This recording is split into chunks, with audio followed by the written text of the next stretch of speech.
सुनिए अंतिम 9 मिनट। बहुत अच्छी बात सुन लो। हाँ हाँ, वो तो कथा है, वो बढ़ती रहती है? जो वक्ता की बात में बात, बात में बात, और जो केला की पात में पात, पात में पात, है ना। इसलिए जो वक्ता की बात में बात, बात में बात। महाराज श्री दशरथ ने कहा कि कई राम के बिना मैं नहीं रह सकता हूं। केकई ने कहा तो मेरी बात भी सुन लो। हाँ सुनाओ। दशरथ जी ने सोचा शायद परिवर्तन कर रही होगी, कुछ परिवर्तन करने का मूड बन गया होगा। हाँ क्या? अगर राम बन नहीं गए तो टाइम का निर्धारण कर रही हूं, सूर्य की किरण नहीं निकलनी चाहिए। अगर सूर्य की किरण निकल गई तो मेरे प्राण चले जाएंगे, मैं मर जाऊंगा, मैं जिंदा नहीं रहूंगा। दशरथ जी ने कहा राम जी चले गए तो मैं मर जाऊंगा। केकई बोली राम जी नहीं गए तो मैं मर जाऊंगी। अच्छा एक बात बताओ, दशरथ जी ने ये क्यों नहीं कहा कि तू मर जाएगी तो मर जा? भाई हमारे तो 3 हैं, पत्नियां कितनी हैं जल्दी बोलो? 3 हैं। अच्छा 3 में से अगर एक चली जाए तो 2 तो रहेंगी। क्यों रहेंगी 2 की नहीं? ये नहीं कहे दशरथ जी मर जा। दशरथ जी को कहना चाहिए था लेकिन नहीं कहे। अच्छा तुम ही बताओ, माताओं से पूछ रहा हूं, पति पत्नी के बीच में अगर एक कंडीशन आ जाए कि मौत आवे, मौत, और मौत कहे पति पत्नी दोनों सलाह ले लो, एक को ले जाऊंगी। अब पति पत्नी दोनों सलाह कर लो कि किसको जाना है, तो मेरा जहां तक ख्याल है पत्नी यही कहेगी कि मैं जा रही हूं, मेरे पति को मत ले जाओ। क्यों? हमारी समझ में तो यही बात आ रही है। क्यों गलत कह रहा हूं क्या मैं? मौत खड़ी है और 2 के बीच में कह रही है अब जल्दी बातचीत करो, आपस में तय करो, एक को ले जाना है। लेकिन तुम दोनों समझौता करके बताओ कि तुम दोनों में कौन जाना चाहता है। तो पत्नी कहेगी मैं, क्योंकि सुहागवती होकर के जाऊंगी। यही धर्म कहता ना, सुहागवती होकर जाऊंगी। ये तो बिल्कुल कन्फर्म है। तो केकई को यही कहना चाहिए था महाराज आप मत जाओ, मैं जा रही हूं। लेकिन केकई बोली ये मौत जिसके लिए आती है उसको ले जाती है। इस पर आपको विचार करना पड़ेगा। मौत मेरी आ गई होगी तो मैं चली जाऊंगी, मौत आपकी आ गई होगी तो आप चले जाएंगे। लेकिन जो बात है उसको आप समझिए। प्रश्न तो यह है कि राम को बन जाना चाहिए, भरत को राजा बनना चाहिए। अब मरने वाली कंडीशन, जिसकी मौत आ जाएगी वो मर जाएगा, जिसकी मौत नहीं आएगी वो नहीं मरेगा।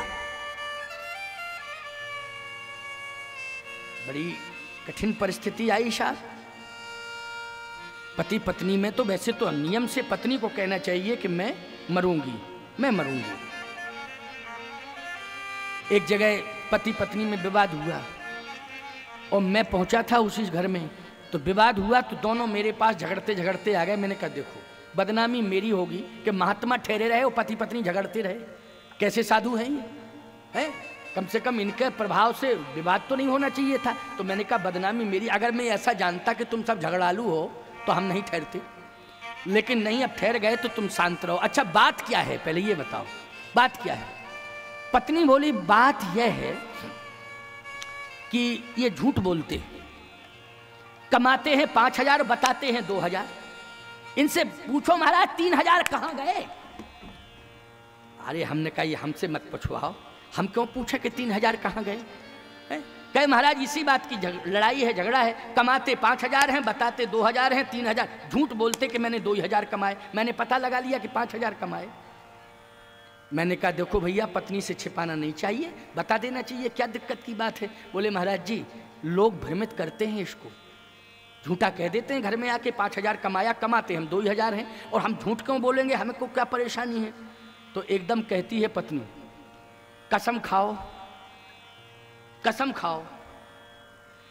तो एकदम पति बोला स्वामी जी की कसम खा रहे हैं। अरे हमने कहा यह गड़बड़ है, तुम फालतू की बात करते हो, हम इसीलिए तुम्हारे यहाँ ठहरे, मरने के लिए ठहरे हैं।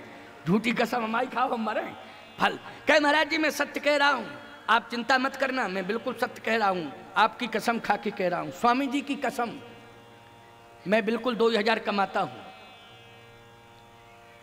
पत्नी बोली झूठ बोल रहे हो कि नहीं? कहे बिल्कुल झूठ नहीं बोल रहा हूं। मैंने कहा तो आज सौगंध खा ले कि तू आज के बाद कभी झूठ बोलेगा ही नहीं। आज तो नहीं बोल रहा लेकिन आगे भी नहीं बोलेगा। उसने कहा मैं कसम खा के कहता हूं, स्वामी जी की कसम खा के कहता हूं कि कभी मैं आइंदा झूठ बोलूंगा ही नहीं। वैसे तो बोल नहीं रहा था, आइंदा आगे भी कभी नहीं बोलूंगा।